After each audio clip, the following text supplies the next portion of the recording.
सब साधकों को हमारा प्रणाम।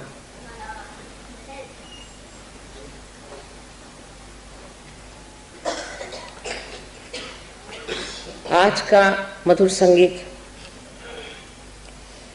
आज के विषय से बहुत संबंधित, जिसके लिए मैं देबू चौधरी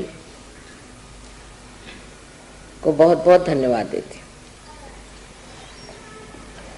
सभी सहज व्यवस्था हो जाती है।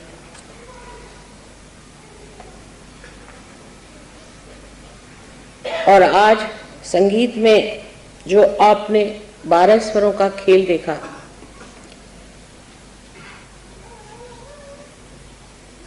वही हमारे अंदर भी ऐसा ही सुंदर संगीत निर्माण हो सकता है।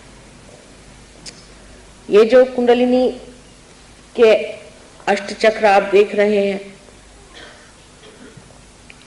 जो कि मूलाधार चक्र, मूलाधार, स्वादिष्ठान,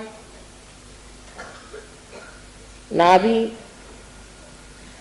हृदय, विशुद्धि, आज्ञा और सहस्त्रार, इसके अलावा हमारे अंदर सूर्य और चंद्र के भी चक्र हैं। इसी प्रकार ब्रह्मरंध्र को छेदने बाद भी 3 और चक्र हमारे अंदर कार्य करते हैं, जिसे हम अर्धबिंदु, बिंदु और वलय कहते हैं। ये सारे हमारे अंदर स्वर हैं। जैसे अगर सा से शुरू करें तो 7 स्वर सारे ग म प ध नी, सहस्त्रार पे नी जाकर के पहुंचता है।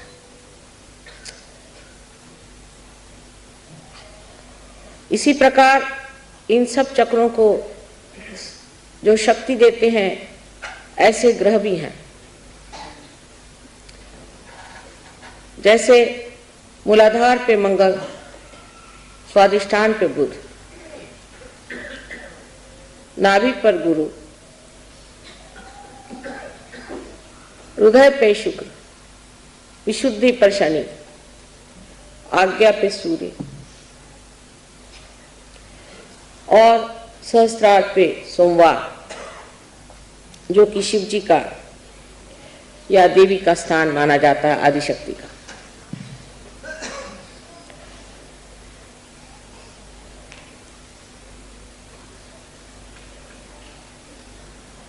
इसी प्रकार हमारे नवग्रह भी इन चक्रों पर वास करते हैं। इसका मतलब यह है कि जो कुछ भी ओंकार श्री गणेश से प्रणीत है, वो सारा ही एक ही स्वर, एक ही ताल में पूर्णतया बद्ध होकर के एक सुंदर संगीत का साज हमारे अंदर परमात्मा ने तैयार रखा हुआ।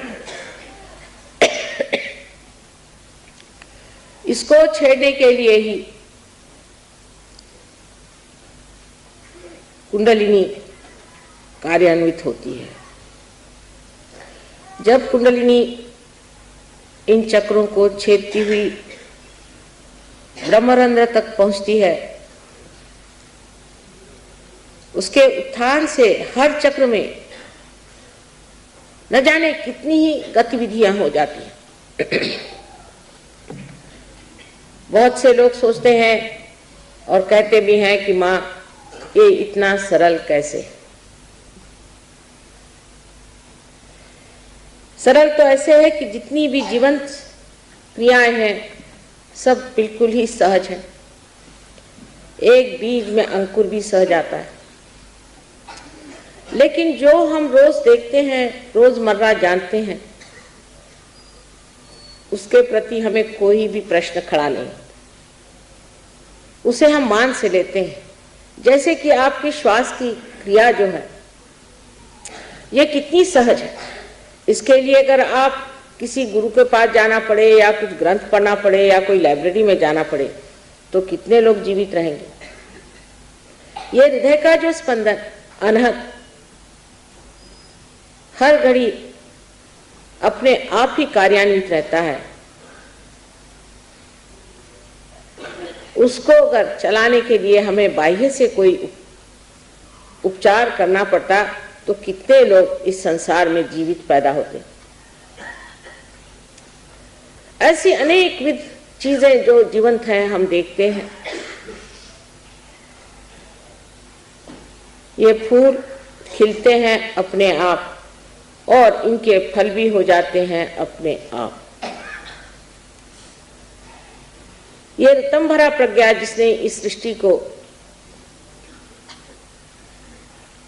पूरी तरह से आशीर्वादित किया है, वो ये सारे जीवंत कार्य हर क्षण हर पल करती रहती है।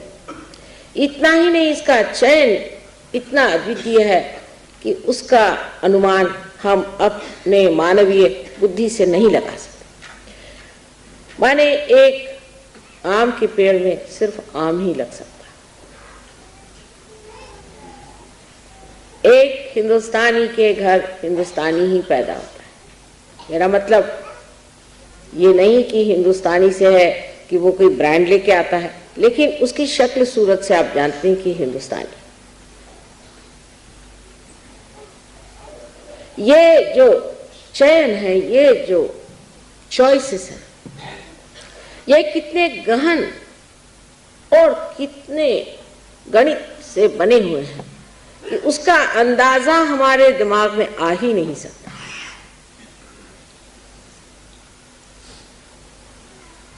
जैसे कि मैंने पहले कहा था कि सिर्फ एक ही हो सकता है कि जो ये सीमित बूंद है इसे हम सागर में ढाल सकते हैं। सागर से एकाकार होने पर सागर की सारी शक्तियों को देख सकते हैं, जान सकते हैं और उसका आनंद भी लूट सकते हैं। यही कार्य ये कुंडलिनी करती है। लेकिन इसकी व्यवस्था इतनी सुंदर है इस सांस की कि ये स्वर सारे जाकर के अंत में अपने मस्तिष्क में पूरे यहां से लेकर के यहां तक सातों की सातों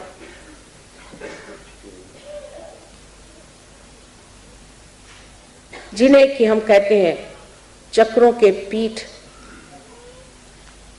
पूरी तरह से अपने कार्य में संलग्न होते हैं। ये 7 चक्र जो हम नीचे देखते हैं उनके पीठ हमारे मस्तिष्क के, यहां से शुरुआत करिए या यहां से शुरुआत करिए तो मूलाधार आदि सब करते हुए यहां आपके हृदय चक्र, और हृदय के बाद यहां तक आप आज्ञा चक्र पे आ जाते हैं और यहां विशुद्धि चक्र है। ये तो सारा कुछ आप किताबों से जान सकते हैं, लेकिन जिसने आपको बनाया उसकी कमाल देखिए कि 7 स्वर बनाने के बाद उसके जो पीठ है, जो उसके हर एक स्वर का निनाद इन 7 पीठों से बने हुए इस मस्तिष्क में, इस ब्रेन में किस तरह से घुमाया जाता है।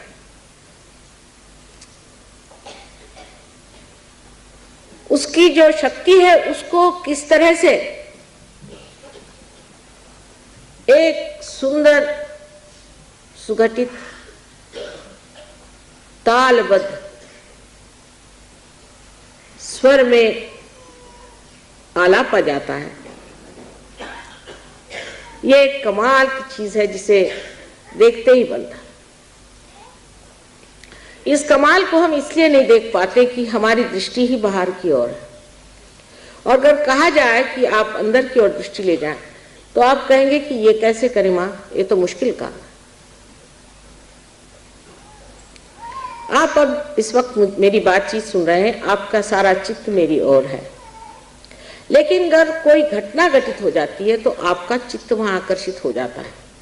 उसी प्रकार कुंडलिनी का जागरण जब होता है तो जो आपका चित्त बाह्य में फैला हुआ है वो एकदम अंदर की तरफ दौड़ता है। और जैसे कोई एक कपड़ा चारों तरफ फैला हुआ, उसके अंदर से कोई चीज उसे ढकेलती हुई ऊपर की तरफ ले जाती है, इस प्रकार कुंडलिनी सहस्त्रार पे आने पर उसे चाक कर देती है। लेकिन उसका चाक करना भी इतना सुंदर है कि जब वो भेद होता है तो उस कुंडलिनी का प्रकाश उस सारे चादर में फैल जाता है। जो कहा है कि राम रंग रस भीनी,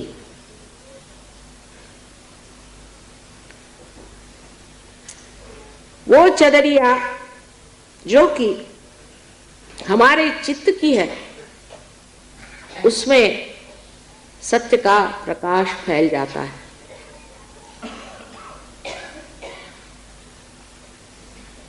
अब कितनी सुंदर रचना है कि हृदय चक्र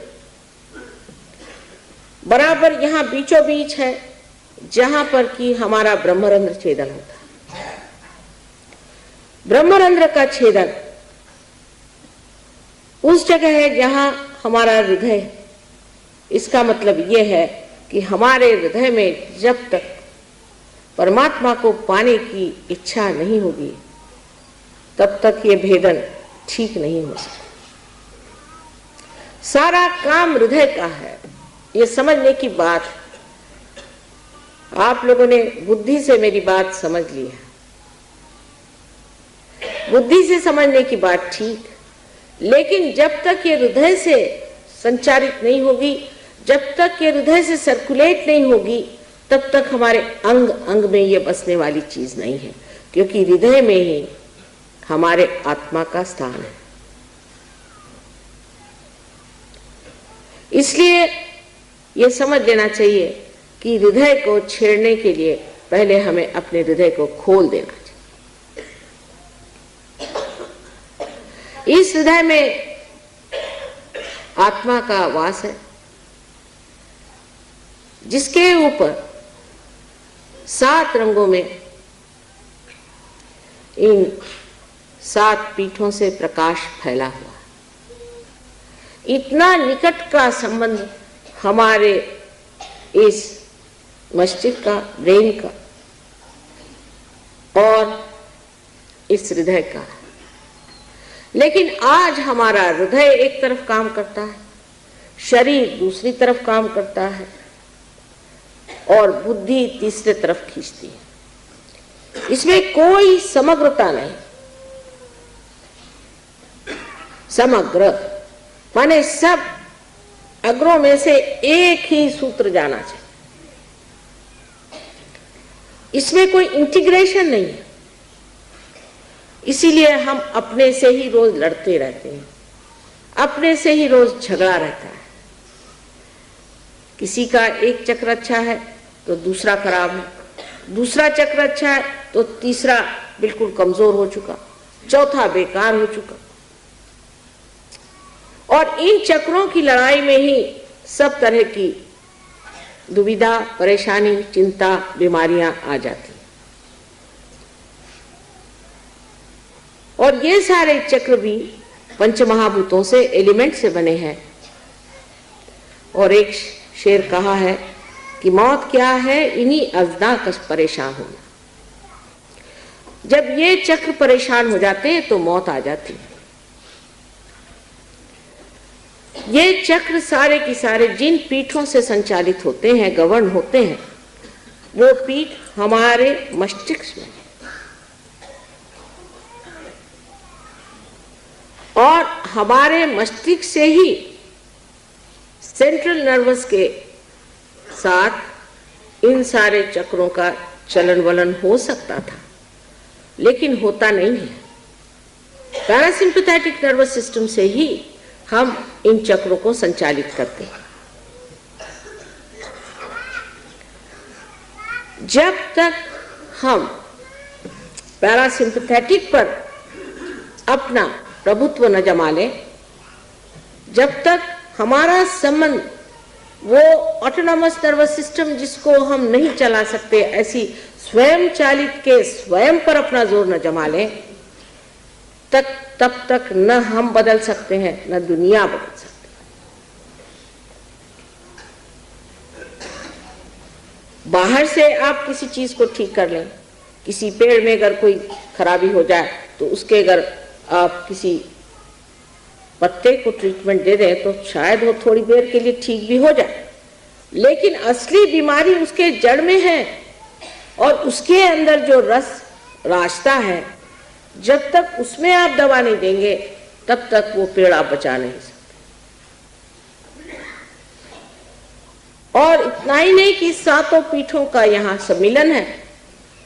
यहाँ तीन जो शक्तियां हमारे अंदर प्रवाहित हैं, हमारी इच्छा शक्ति, क्रिया शक्ति और धर्म शक्ति, जिससे हमारा उत्क्रांति का पथ बनता है, जिससे हम इवोल्यूशनरी प्रोसेस में जाते हैं। ये तीनों ही शक्तियां एकत्रित हो जाती हैं। इस प्रकार इस मस्तिष्क में 7 चक्र और 3 शक्तियों का समन्वय होता है, लेकिन उनमें रिलेशनशिप, उनकी दोस्ती मात्र होती है, इंटीग्रेशन नहीं होता, समग्रता नहीं आती। जैसे कि एक ही स्वर में, एक ही ताल पर सातों स्वर नाचे, ऐसी स्थिति तभी आती है जब उनके मणि के छिद्र से एक ही कुंडलिनी जैसे कि डोर पुरोई जाती है, उस तरह से पूरी तरह से भेद करती हुई यहाँ पर सहस्त्रार को भेद देती है। यह सहस्त्रार के बारे में जितना भी कहा जाए कम है। सहस्त्रार जो हमारा आखिरी चक्र है, इसमें 1000 पंखुड़ियां हैं, जो कि वास्तविक हमारे अंदर जो 1000 नाड़ियां हैं। डॉक्टर लोग इस पे कभी कभी बड़ा झगड़ा उठाते हैं कि नहीं 982 है या कुछ है। ये तो बिल्कुल हृदयहीन बातें हैं, जिसमें कोई सुर नहीं, कोई माधुर्य नहीं। 1000 उसमें पंखुड़ियां हैं, जो कि इन नाड़ियों को तेजोमय करती हुई ऐसी दिखाई देती हैं जैसे कि किसी कमल पुष्प में 1000 पंखुड़ियां हो और वो पंखुड़ियां सजीव हो करके और बड़ी सुंदरता से उनका प्रकाश आपस में झिलमिल मिलता, अत्यंत शांत ऐसी ये तेजोवलय से भरी हुई तेजपुंज ज्योतियां जैसे कि पंखुड़ियां हो, इस तरह से प्रकाशित होकर के और आंदोलन करती रहती। इस आंदोलन से जो हमारे अंदर आनंद निर्माण होता है उसे निरानंद कहते। निरानंद माने केवल आनंद, एब्सोल्यूट जॉय। उसमें कोई दूसरी चीज नहीं बचाती। आनंद में 2 चीज, सुख और दुख नहीं होता, केवल आनंद मात्र, और वो मौन ही में जाना जाता है। जैसे कबीरदास जी ने कहा था कि जब मस्त हुए फिर क्या बोले। वो जो एक श्रेष्ठों की, योगियों की स्थिति है, उस निरानंद स्थिति में उतारने के लिए जब कुंडलिनी इतनी तत्पर है तो सिर्फ थोड़ी सी उसकी सहायता करने से वो आपको उस ओर पहुंचा सकती है जहां इस निरानंद का सागर आपके सम्मुख लहलाता है। इतनी काव्यमय कुंडलिनी की शक्ति है, इतना सुंदर उसका चलन वलन है कि देखते ही बनता है। हालांकि कुछ कुछ लोगों में मैं देखती हूं कि कुंडलिनी आहत है, आहत स्थिति में कुंडलिनी। कहीं कहीं देखती हूं कि जैसे कोई कमजोर मां छटपटाती हुई किसी तरह से अपने बच्चे को पुनर्जन्म देने के लिए धीरे धीरे उठती है, गिरती है, उठती है, गिरती है। इस प्रकार ये कुंडलिनी बिचारी, जो कि हजारों जन्म में आपके साथ थी और आज फिर आपके साथ आई हुई है, पूर्णतया प्रयत्न करती है कि किसी तरह से मेरे बच्चे को उसका जन्म मिले। ये करुणामयी मां, प्रेममयी मां, ये आपको किसी तरह से तकलीफ कैसे दे सकती, जिसने हजारों वर्षों से यही प्रतीक्षा की कि मेरा बेटा किसी न किसी दिन इस शुद्ध इच्छा को पूरी करे और इस योग को प्राप्त करे, वो आपको किसी प्रकार से भी दुख नहीं दे सकते।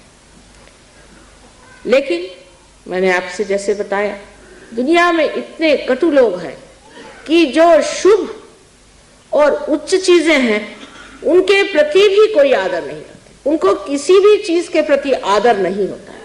वास्तव में ये लोग स्वयं का भी आदर नहीं करते, इसलिए ये समझ ही नहीं सकते कि संसार में कोई चीज उच्च हो सकती है या ऐसी कोई विशाल चीज हो सकती है या ऐसी कोई महान चीज हो सकती है जो पूर्णतया पवित्र हो।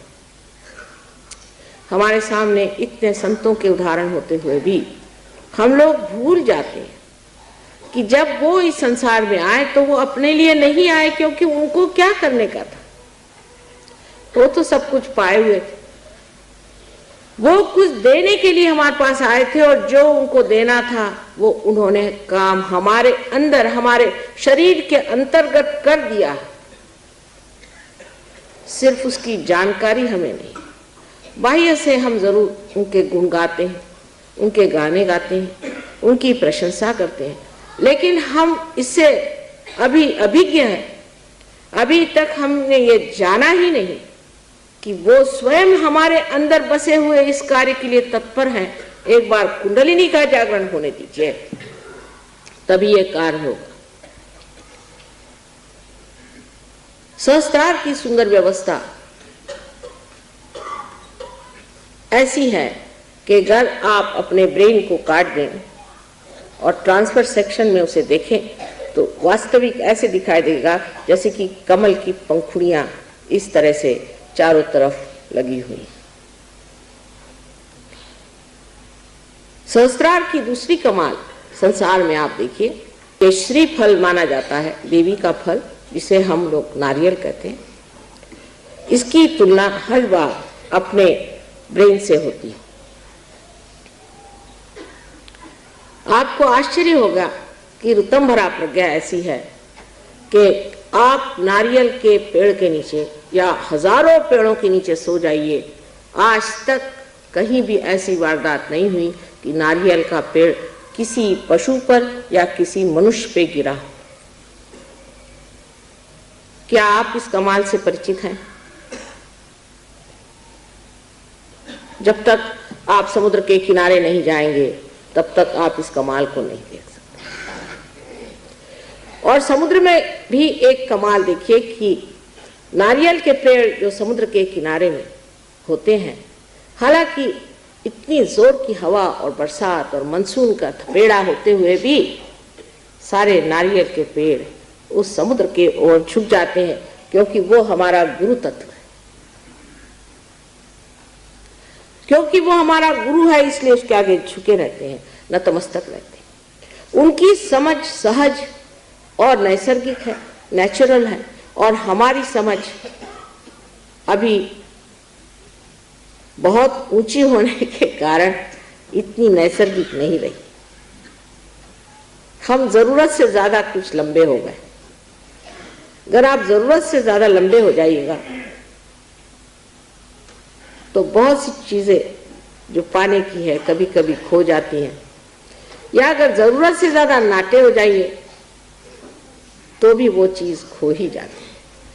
इसका मतलब यह है कि जब तक आप मध्य मार्ग में नहीं रहेंगे तब तक आपकी कुंडलिनी का जागरण बड़ा कठिन कार्य है। लेकिन तो भी आजकल परमात्मा की कृपा इतनी जबरदस्त है इतनी अनुकंपा उनकी बह रही है, मैं स्वयं आश्चर्य करती हूं कि हजारों लोग एक साथ पार हो जाते हैं। हालांकि इसके बारे में भृगु मुनि ने अपनी नाड़ी ग्रंथ में लिखा था कि ऐसा होगा और सबकी बीमारियां अपने आप ठीक हो जाएगी, सबकी तकलीफें दूर हो जाएंगी और कुंडलिनी सहज में ही जागृत हो जाएगी। अब सोचिए कि इस देश में भृगु मुनि का इतिहास में कौन सा समय कहते हैं, लेकिन हजारों वर्ष पूर्व भृगु मुनि हो गए और उन्होंने भी कुंडलिनी के बारे में बताया था कि सहज में ही कुंडलिनी जागृत होगी। इसका मतलब वे जानते थे। लेकिन हम, हमारे देश के जो लेखक हैं, हमारे देश के जो प्रवक्ते हैं, दृष्टा हैं, बड़े बड़े ऊंचे संत साधु हैं, इतने ही नहीं, यहाँ के जो अवतरण हो गए उनके बारे में कितना जानते हैं।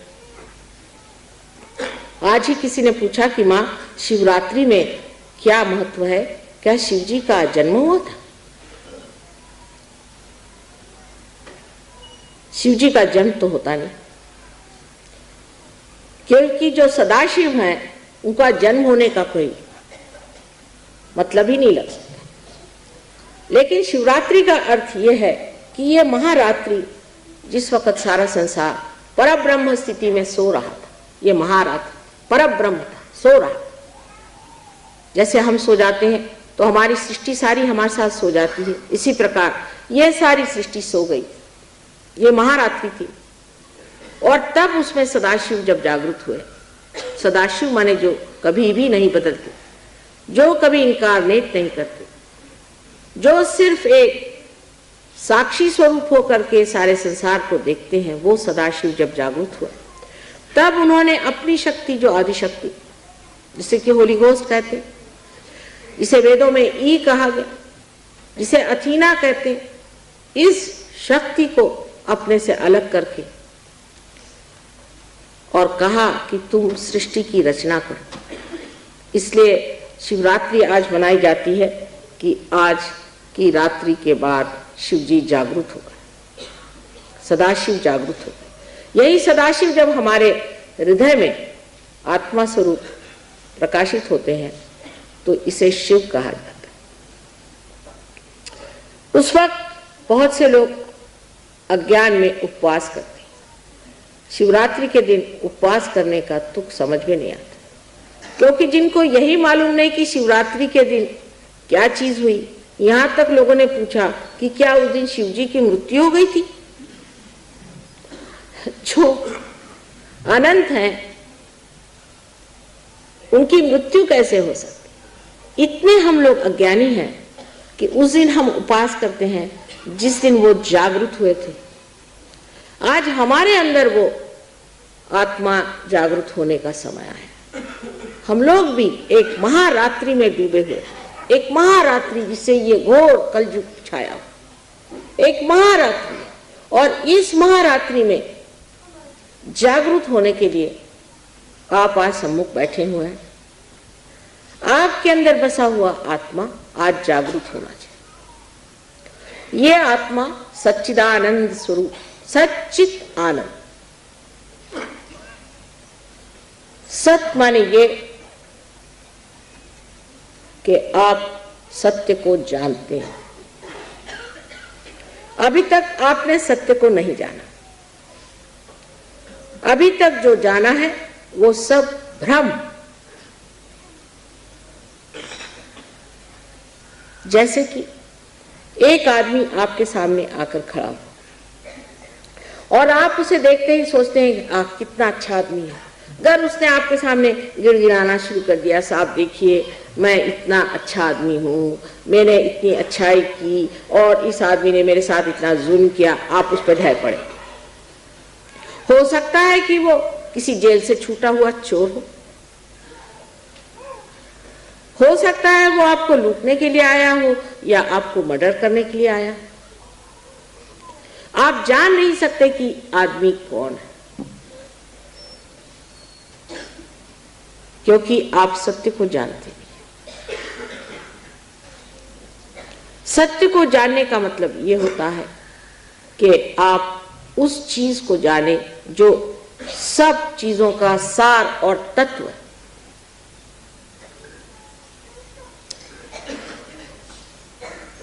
जैसे कि मनुष्य का सार और तत्व क्या है? उसका सार और तत्व उसका आत्मा है।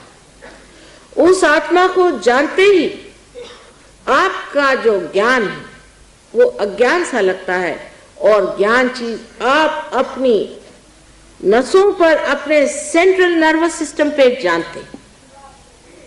जैसे कि एक साहब मेरे पास आए, मुझसे कहने लगे कि माँ मुझे अंजाना की बीमारी हो गई, मुझे ठीक कर दीजिए। मैंने कहा अच्छा बैठिए आप। मैं जा रही थी, मैंने कहा अच्छा बैठिए। उनकी कुंडलिनी जागृत की, उनको बड़ा दर्द सा उठा थोड़ा सा। उसका अच्छा ठीक हो गया, आप हम जा रहे हैं। वो कहा माँ आप क्या कर रहे हैं, मेरे तो अभी हार्ट अटैक आ गया। मैं कहा बेटी तुम ठीक हो गए, हम जा रहे हैं। उदास होकर बैठ गए।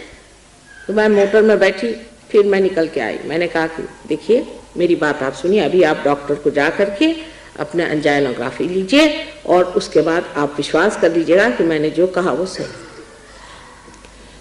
और वो डॉक्टर के पास गए। डॉक्टर ने कहा कमाल है, अरे भाई तुमको तो वाकई अंजाना था, वो हो क्या गया, तुम ठीक कैसे हो गए? आपका जो जानना है वो जानना क्योंकि डॉक्टर ने आपको बताया इसलिए जानना हुआ, और हमारा जानना इसलिए है कि आपकी जो वाइब्रेशंस हैं, आपके जो चैतन्य है, उसको हमारे आत्मा ने बता दिया।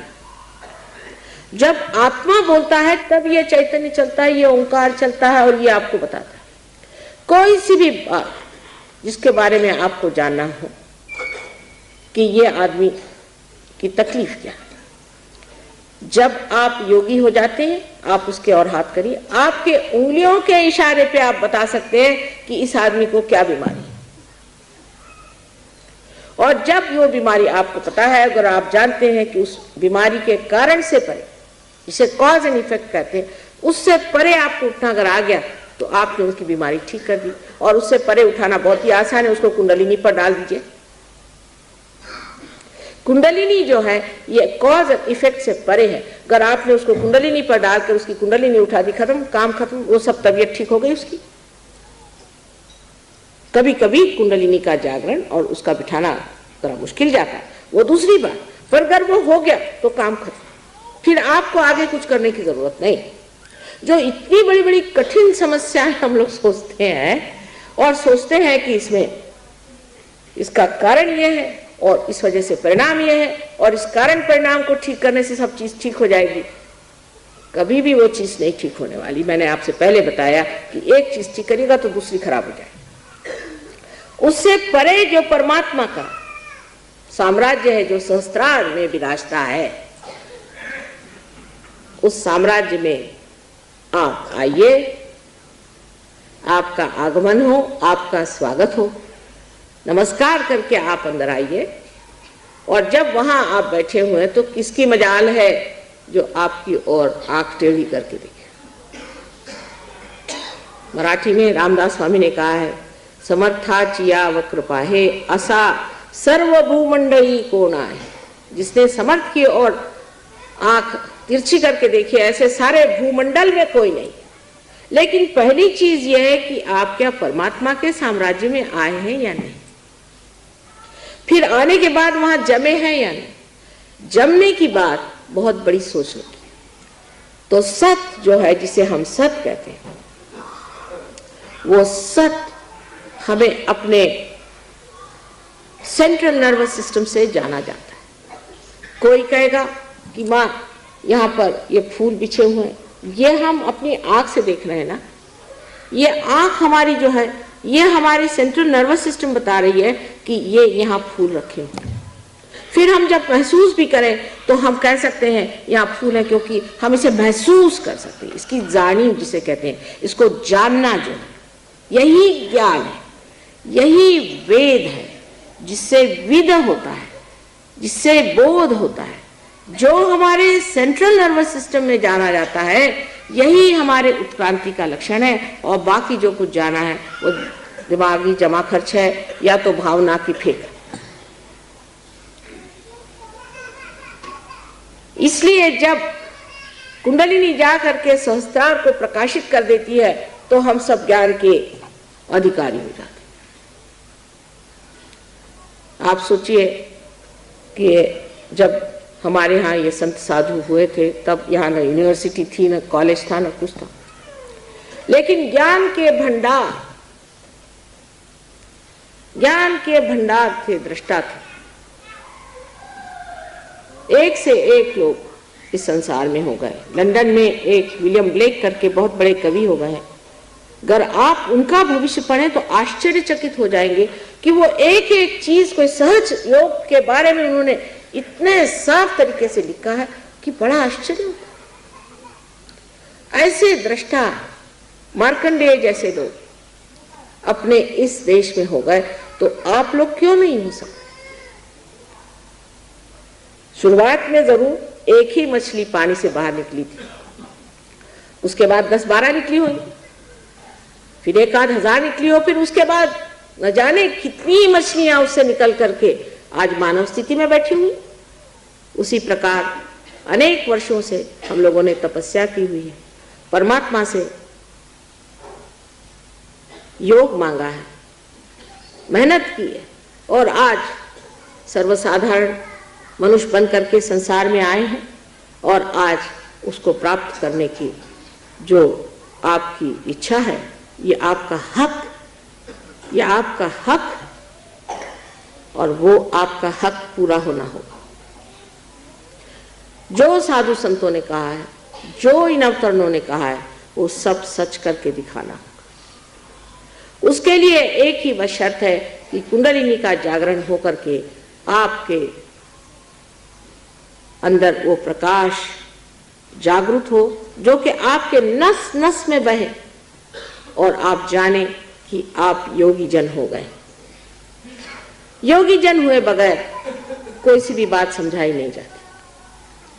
तो आप सत्य हमारे मुंह से जो सुन रहे हैं वो सत्य है या नहीं, ये जानने के लिए भी आपको योगी जन होना चाहिए।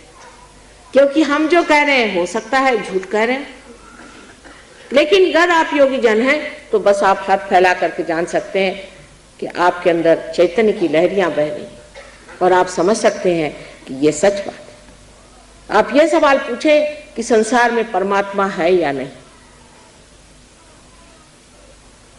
परमात्मा है, इसलिए आपके अंदर चैतन्य की लहरियां बहना शुरू। पर अगर किसी दुष्ट आदमी के लिए आप पूछे कि ये आदमी अच्छा है या बुरा है, तो हो सकता है कि ये तो पूरे चैतन्य बंद हो जाए, शायद आपको गर्मी आ जाए, शायद एक आध ब्लिस्टर भी आ जाए।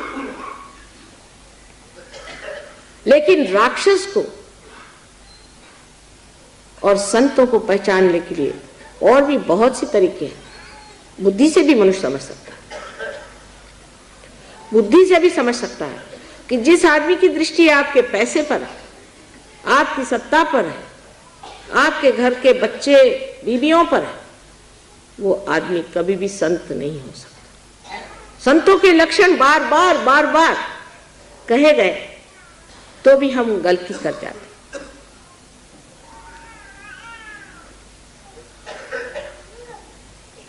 इसलिए पहले सत्य को जानने के लिए कुंडलिनी को हमारे सहस्त्रार में प्रवेश करके उसको प्रकाशित करना चाहिए, जहां ये 1000 पंखुड़ियां जागृत होकर के सुंदर कलियों के जैसे, पंखुड़ियों जैसे सुंदर नृत्य करें। इसे आप देख अभी नहीं सकते, बाद में आप देख सकते, क्योंकि जब आपको हो जाते हैं, जब आप स्वयं ही प्रकाश होते हैं, तो आप प्रकाश कैसे देखेंगे? जब आप प्रकाश हो गए तब लोग पूछते अब मां क्या करें? जब दीप जला लिया तो आप प्रकाश दीजिए। जब तक आपके बुद्धि में ये प्रकाश नहीं आता है, तब तक आपकी शक्ति 1000 गुना कम है। मैं तो कहूं कि इसका कोई अंत नहीं, फिर अनंत तक है शक्ति। पर उससे पहले इतनी सी जो शक्ति है, जैसे कि एक बरगद का पेड़ एक छोटा सा बीज होकर के अंत में इतना बड़ा पेड़ हो जाता है, उसी प्रकार जो मनुष्य की बुद्धि अपने को इतनी छोटी और सीमित लगती है, वो इस कदर बढ़ जाती है कि उसकी शाखाएं भी चारों तरफ उतर उतर के उसे और विस्थापित करते जाती है। ये परमात्मा का सत्य स्वरूप है, आत्मा का सत्य स्वरूप है। आत्मा सत्य को बताता है। लेकिन सहयोग में जरूरी है कि आपकी बैठक होनी चाहिए। अब आपने म्यूजिक सुना, हिंदुस्तानियों को तो ये बात समझनी चाहिए कि म्यूजिक चीज जो है बैठक के बगैर नहीं, बैठक चाहिए। पार तो हो जाएंगे आप, ठीक है, पर उसके बाद अगर बैठक नहीं हो तो आप समर्थ नहीं हो सकते, आप पूरी तरह से इस पे प्रभुत्व नहीं पा सकते। इसके लिए बैठक चाहिए, अभ्यास चाहिए। और जब तक वो अभ्यास नहीं होगा आपके अंदर उसकी संवेदना, इस कदर नाजुक संवेदना, गहन संवेदना जागृत नहीं हो सकती, क्योंकि ये नसों से जाना जाएगा। और ये नसें आज तक जड़ रही, ये नस जब तक वो नवीन जागृति के नए आयाम में, डायमेंशन में जब तक नहीं जागृत होती, तब तक आप नहीं जान सकते। हमारे एक बार बहुत से लोग हमसे कभी कभी सोचते हैं कि ये इनको क्या पता होगा, ये तो बहुत सीधी लगती है। एक साहब आए, कहने माए देखिए ये आपका फोटो कैसा है। मैंने कहा बिल्कुल गलत, मैं बता दूं किसने निकाला। वो कहा अच्छा बताइए। मैंने उस आदमी का नाम बता दिया जिसने ये फोटो निकाला। मैंने कभी देखा नहीं था, किसी ने भी नहीं देखा। वो चक्कर में आ गए कि माँ तुमने कैसे जाना। मैंने कहा हम सबके चक्रों को जानते हैं और उस चक्र को इस चक्र में जान रहे हैं कि उसी पे सारा काम हो रहा है, इसका मतलब उसी आदमी ने फोटो खींचा। एक साहब हमें समझाने के लिए आए कि माँ आप बहुत सीधी हैं, आप जानती नहीं, ये बड़ा राजकारणी आदमी है और इससे संभल के रहिए और कुछ गड़बड़ कर सकता है। मैंने कहा अच्छा इतना ही बताना आपको। कहने हाँ। अच्छा आप सुनिए, आप में इसके बारे में क्या जानती है कि इसकी बीवी अपनी नहीं है, किसी ब्राह्मण की बीवी भगा के लाया है, इसका बच्चा तो और इसका है, लेकिन ये बीवी दूसरे की। और सब उसका मैंने जो कच्चा चिट्ठा खोलना शुरू कर दिया तो वो आंखें फाड़ गए, देखने लगे कि माँ ने इस आदमी को तो एक ही बार देखा और इतना कैसे बता गए। पर यह बताना कोई बड़ी भारी बात नहीं, इसकी कोई जरूरत भी नहीं आपको। लेकिन आप ये बता सकते हैं कि आप में कौन सा दोष है। और जब आप सत्य हो जाते हैं तो असत्य से आप अलग हो जाते हैं। जैसे कि इस कपड़े पर अगर कुछ दाग लगा है और उस वक्त प्रकाश आ गया तो मैं इससे अलग सोचती हूँ कि इसे कैसे साफ कर दिया जाए। इसी प्रकार आप अपने से अलग हट करके जानते हैं कि ये असत्य है, ये हम नहीं ले सकते। जैसे आज एक साहब आए, कहले माँ मेरा आज्ञा चक्र आप ठीक कर दीजिए। मतलब क्या कि मुझे अहंकार हो गया, इसे आप निकाल दीजिए। अगर किसी आदमी को कह दीजिए कि आपको अहंकार है तो वो मार बैठेगा आपको। लेकिन जिस वक्त आज्ञा चक्र में दर्द होने लग जाता है तो खुद ही कहते माँ मेरा आज्ञा जरा कृपया आप ठीक कर दीजिए, इस आज्ञा से मैं परेशान हूं। क्योंकि जो चीज आपकी दूषित है वो इशारा ही नहीं करती, कभी कभी दुखती भी है, कभी कभी बताती भी है, जताती भी है। और आपके उंगलियों पे आप जानते हैं कि आपको क्या शिकायत है और आप वो शिकायत से एकाकार नहीं। हम लोग योग प्राप्त होने से पहले एकाकार होते। कोई आदमी है, जैसे एक किस्सा है, आप लोग बहुत सीरियस हैं, इतनी सीरियसनेस की कोई जरूरत नहीं, हल्की तरह से प्रसन्न चित्त बैठना। परमात्मा का विषय सीरियस नहीं है, गंभीर है लेकिन सीरियस है, प्रसन्न चित्त होकर बैठे। इसीलिए मैं आपको कल जरा हंसा रही थी, प्रसन्न चित्त हुए बगैर कुंडलिनी चढ़ने वाली नहीं है। प्रसन्न चित्त बैठे। तो एक साहब गए मिनिस्टर साहब से मिलने, तो वहां एक साहब बैठे हुए थे, तो वो खूब कूद रहे थे। इनके समझ में नहीं आया। इनका साहब मतलब क्या, आपको हो क्या गया? कहले आपको पता नहीं मैं पिए हूं। कहा अच्छा मुझे नहीं पता था आप पिए हुए हैं, माफ कर दीजिए। ये जो हम अपने ऊपर चढ़ा लेते हैं कि किसी नौकरी में हो गए, किसी पोजीशन में हो गए, 2-4 पैसे इकट्ठे हो गए, उसका जो एक अभिमान, ये अभिमान नहीं, दुराभिमान, ये जो हमारे खोपड़ी पे लग जाता है, जिससे हम अजीब से होकर के पिए हुए घूमते हैं, ये छूट करके मनुष्य देखता है कि ये जो है ये बाह्य है। अपने बुद्धि का गुमान, अपने पढ़ने लिखने का गुमान, हर तरह के गुमान मनुष्य में चढ़ जाते। वो तो बात बात पे घोड़े पे बैठ जाता है, घोड़ा है नहीं, घोड़े पे बैठा है। ये सब इस तरह से छूट जाता है जैसे कि प्रकाश में अगर आपने हाथ में कोई सांप पकड़ा तो उसे आप फेंक देते हैं, उसी तरह से सब चीज फेंक जाती है, कहना नहीं पड़ता। लेकिन उसकी क्रिया क्या घटित होती है कि आज्ञा चक्र पे जब कुंडलिनी चढ़ती है और वहां की देवता जब जागृत होती है, तो ये देवता हमारे दोनों ही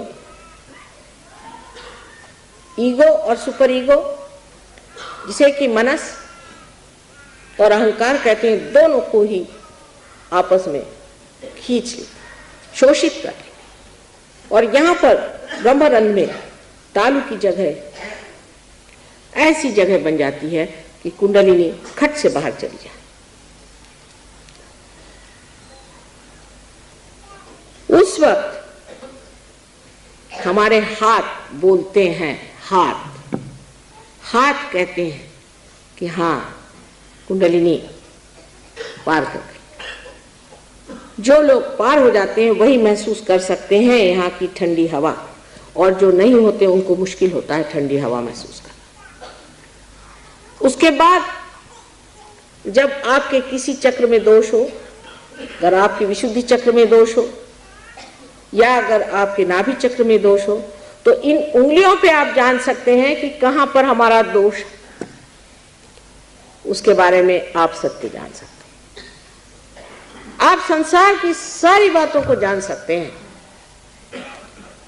यहां बैठे बैठे आपके कोई रिश्तेदार हो, कोई हो, उनके बारे में आप जान सकते हैं, देश के बारे में जान सकते हैं, देश के नेताओं के बारे में जान सकते हैं, इलेक्शन के बारे में जान सकते हैं, चाहे जो भी जानना चाहे आप सब कुछ जान सकते हैं। लेकिन योग हो जाने के बाद मनुष्य का मन इन सब चीजों से हट करके परमात्मा की ओर लग जाता है। वो इन चीजों में उसको मजा नहीं आता। जब आपने सबसे ऊंचा अमृत पी लिया, फिर किसी गंदगी का पानी पीना आप पसंद नहीं करते, वो चीज अच्छी नहीं, उसमें कोई मजा नहीं आता। सारी चीज जिसे कहते प्रायोरिटीज आपकी एकदम बदल करके आप दूसरे ही आदमी हो जाते हैं। क्योंकि जिस चीज में मजा आता है वही होता है। एक शराबी को देखिए, मैं तो ज्यादा नहीं जानती शराबियों के बारे में, लेकिन मैंने देखा है कि जब वो शराब पीता है तो बराबर शाम होते ही उसको याद आ जाती है, और फिर दुनिया में कुछ भी हो रहा हो सब छोड़ छाड़ करके वो बैठ जाते हैं अपना मसनद लगा के। और यही हाल एक योगी जन का है। जब मस्ती में आ गए तो एक तान वो उसी आनंद में डूबे रहते हैं, उसी शांति में समाये रहते हैं।